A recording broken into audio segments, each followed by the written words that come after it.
Y como todos los lunes, vamos a monitorear el avance del COVID con el doctor Sebastián Ugarte, jefe de la unidad de pacientes críticos de la clínica Indisa. Doctor, muchísimas gracias por este contacto. Buenas noches. Buenas noches, Carolina. Un agrado compartir con ustedes. Igual, doctor. A ver, veíamos recién este paso a paso laboral, doctor, las medidas que debe tener el empleador para que el trabajador pueda volver a su lugar de laboral. Ahora, está bien, en las que vimos recién, en ninguna se incluía protección ocular y se ha dicho que también es importante. Para usted, ¿es necesaria o basta con el lavado frecuente de manos, el cambio de ropa, como veíamos recién? Bueno, sin duda que el lavado de manos frecuente, el uso de mascarilla en lugares donde uno se encuentre con otra gente y el trabajar al aire libre o en lados ventilados son los pilares. Pero agregar a esto medidas de protección ocular sin duda es beneficioso, especialmente cuando además condiciones de seguridad laboral, como puede ser el trabajo de construcción, o la exposición por largas horas a luces de tableros hacen recomendable algún tipo de protección ocular adicional.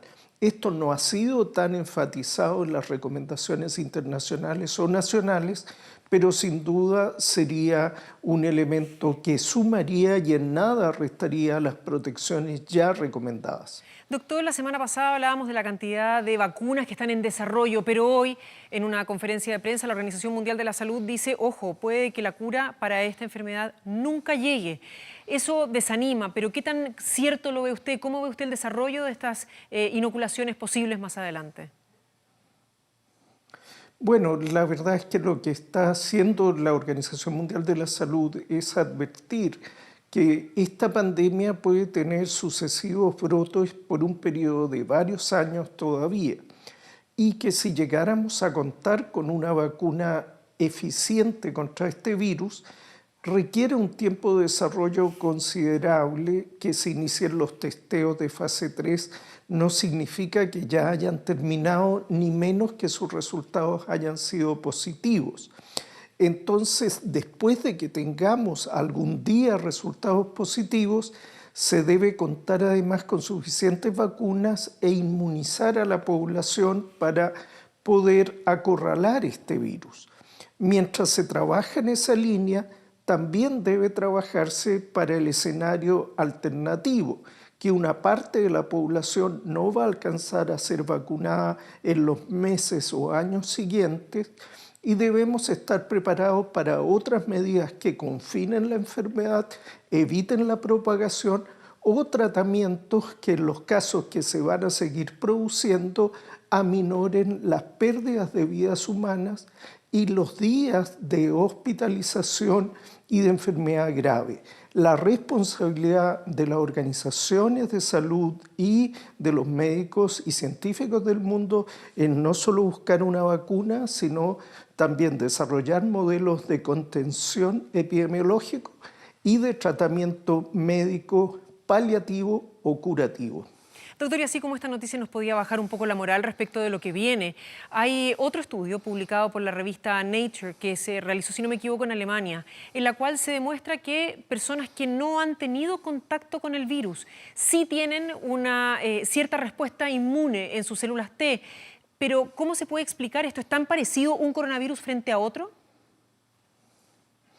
Efectivamente, es una información muy interesante y alentadora porque de los diferentes tipos de coronavirus con que la especie humana ha tenido contacto, de los más frecuentes coronavirus humanos que ocasionan un cuadro de resfrío común, se ha visto que tienen la posibilidad de desarrollar en más del 30% de los donantes de sangre que se hizo un estudio, una inmunidad de células T que permite reconocer de manera indistinta a las proteínas de esta corona, de proteínas Spike, de específicamente este SARS coronavirus 2.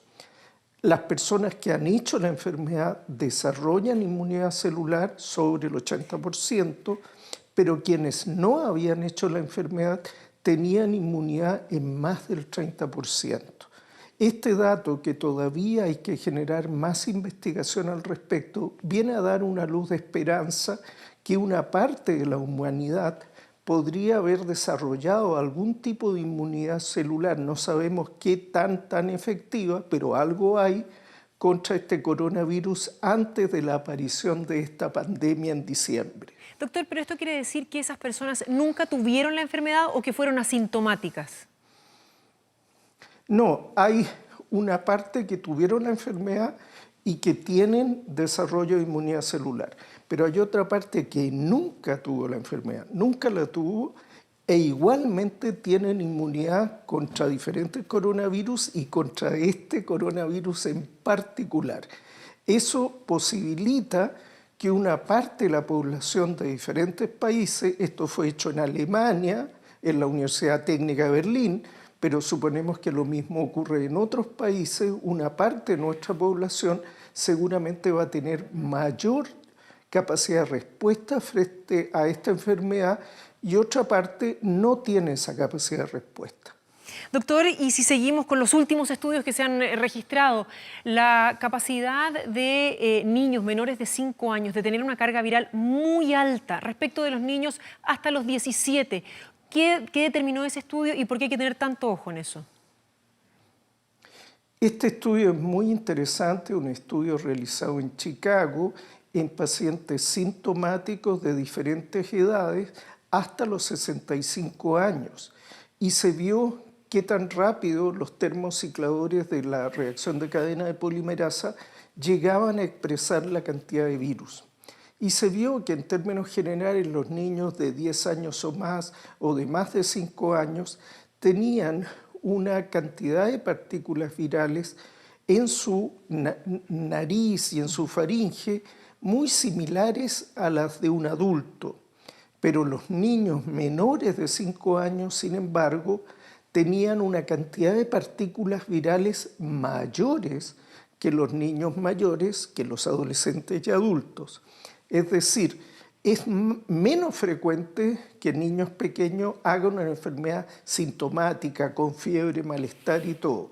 Pero cuando los niños hacen la enfermedad sintomática, este descubrimiento de los colegas de Chicago pone en evidencia de que su carga viral es mucho más alta y son más contagiantes que los adultos y a su vez que niños de más de 5 o de 10 años. Información muy relevante a la hora de pensar en reabrir colegios, por ejemplo. Doctor Ugarte, muchísimas gracias por su tiempo y por responder a nuestras preguntas. No, encantado de colaborar en educar sobre este tema. Gracias. Buenas noches.